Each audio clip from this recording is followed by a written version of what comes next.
Hello everyone, welcome to the Office of Multicultural Education September Zoom Intersections newsletter. My name is Chris Campbell, my pronouns are he, him, and his, and I'm one of the assistant directors in the Office of Multicultural Education. Zoom Intersections is our monthly video newsletter where we highlight previous and upcoming programs and events in our office. We share stories from students and opportunities to get involved with our office. Zoom Intersections also helps you stay up to date on campus news and events. If you missed our last newsletter, you can still check it out on the Holy Cross Student Affairs YouTube page.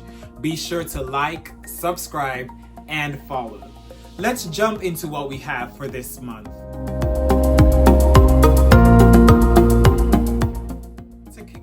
Our programs in September, I am excited to talk about a Watch Wednesday we hosted on September 23rd. We showed the film Stolen Education, which documents the untold story of Mexican American school children who challenged discrimination in Texas schools in the 1950s and changed the face of education in the Southwest. The discussion and reflection after the film was very enlightening and engaging. We talked about the intersectionality between language and racism, how the film relates to disability justice, the shame that comes with speaking one's home/first language, the overrepresentation of bilingual students in special education programs, and lastly, we discussed elements of the film playing out today in the education system and how these elements relate to the current racial climate in the US. Stay tuned for more information about our upcoming Watch Wednesday films. Listen and Learn is back. In September, students, faculty, and staff gathered weekly to discuss the book The Will to Change by Bell Hooks. In The Will to Change, Bell Hooks gets to the heart of the matter and shows men how to express the emotions that are a fundamental part of who they are, whatever their age, marital status, ethnicity, or sexual orientation. With the trademark candor and fierce intelligence, Hooks addresses the most common concerns of men, such as fear of intimacy and loss of their patriarchal place in society, in new and challenging ways. As one of the facilitators, I must say I thoroughly enjoyed spending time with the group to share our thoughts and reflections regarding masculinity and how we can come together as a community to create and sustain a healthy campus community for all. Hi everyone. Next Listen and Learn audio book club is on hood feminism. We welcome everyone to be a part of the conversation. This book is by Mickey Kendall and focuses on the stories of women who were left out of the feminist movement. So if you'd like to join, sign up soon. The email's already out.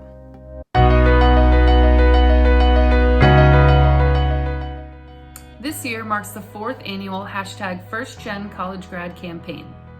This campaign is to help first-generation college students at Holy Cross more easily identify faculty and staff who are able to guide them through their time here on campus and to encourage engagement based on similar lived experiences. First-generation college students are those who identify as first in their family to attend college. The campaign runs the first 2 weeks of classes in September, and in previous years included a pin to be worn during this time and a decal to be posted on office doors and laptops. This year, as we continue remote learning, we came up with 2 new ways to signify participation. We had both a campaign Zoom photo and a Zoom virtual background. It was great to see faculty and staff across campus engaged in this new virtual world. If you're a first-generation college student looking to identify mentors on campus, please don't hesitate to reach out.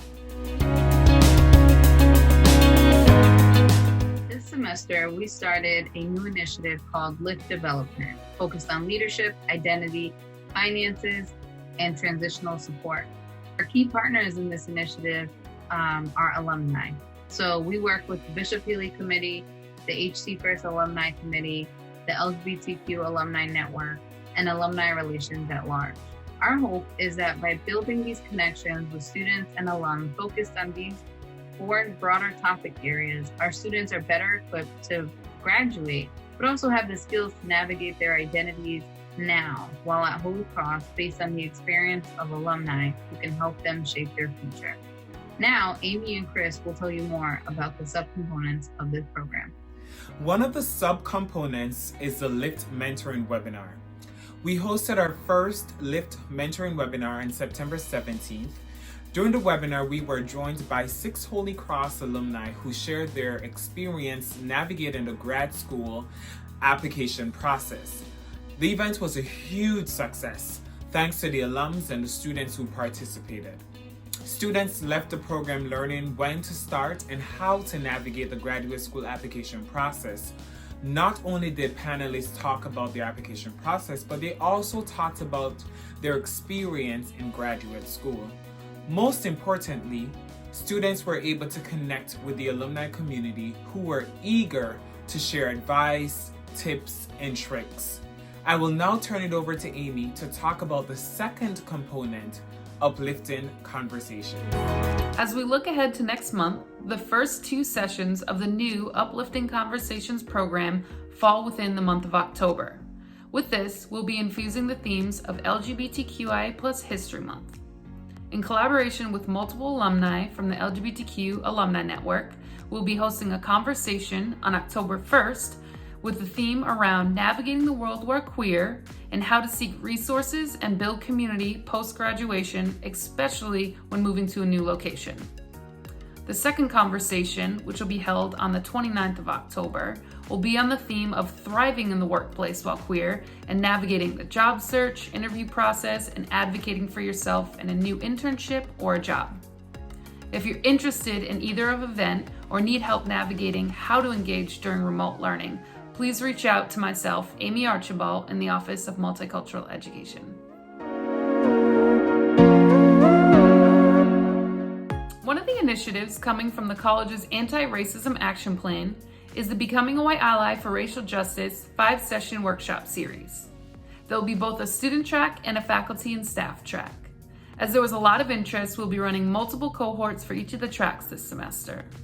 These workshops will kick off and start the last week of September and will be running through December 2nd.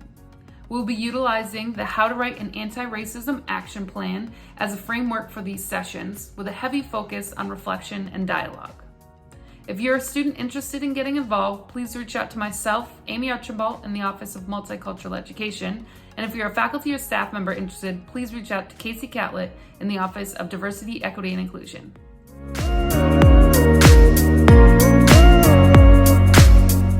In September, we kickstarted the annual Latinx Heritage Month celebration.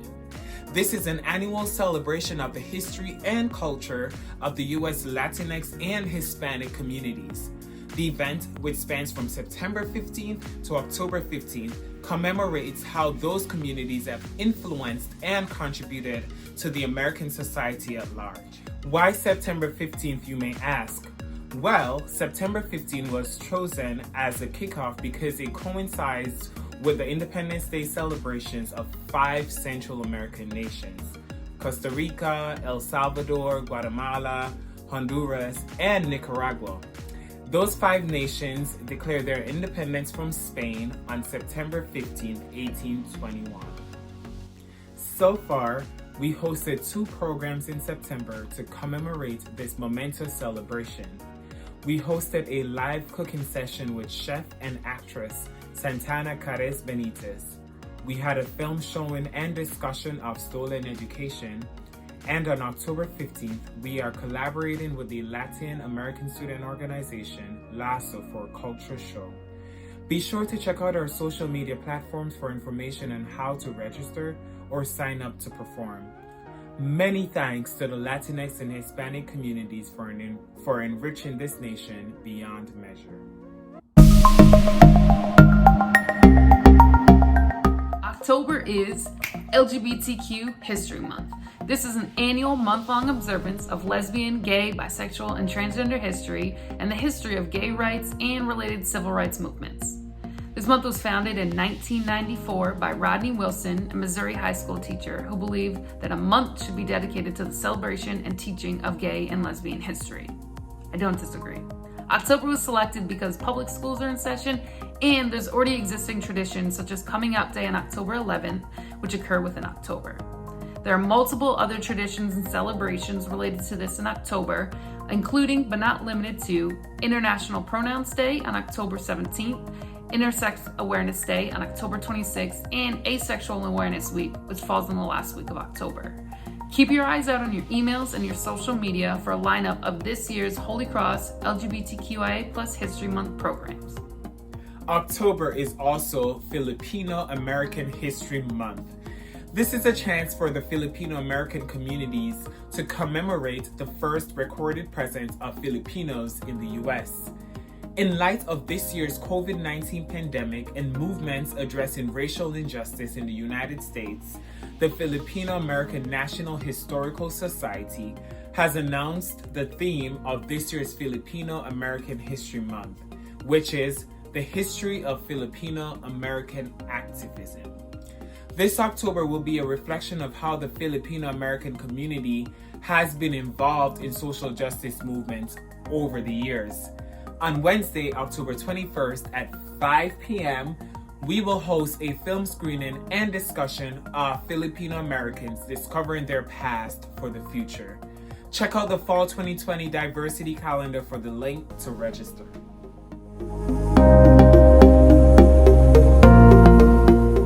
At the beginning of the semester, you may have received an email focused on student emergency aid and the committee that has been put together. So I just wanted to highlight this resource to remind students, staff, and faculty that this exists for student use. Please visit this website and request if you are in need of something that will help you thrive while you are at the college. Many of these needs are listed on the website, but if you think of something that you may want to request because it'll help you be more successful, please submit a request or email us directly for more information. As we close out our September Zoom Intersections newsletter, I want to reiterate that the OME staff is here to support the Holy Cross community through community building and providing a supportive virtual space. One way to connect is via the Lean On Me group chat through GroupMe. If you would like information on joining the chat, contact us at our office email, which is ome@holycross.edu. You can follow us on Facebook at Holy Cross OME, or you can find us on Instagram at holycross_OME. OME staff members are also available for individual meetings via phone, Google Meet, or Zoom. If you need to schedule a time to speak with an OME staff member, please email our office or reach out directly to a staff member. Thank you for joining us.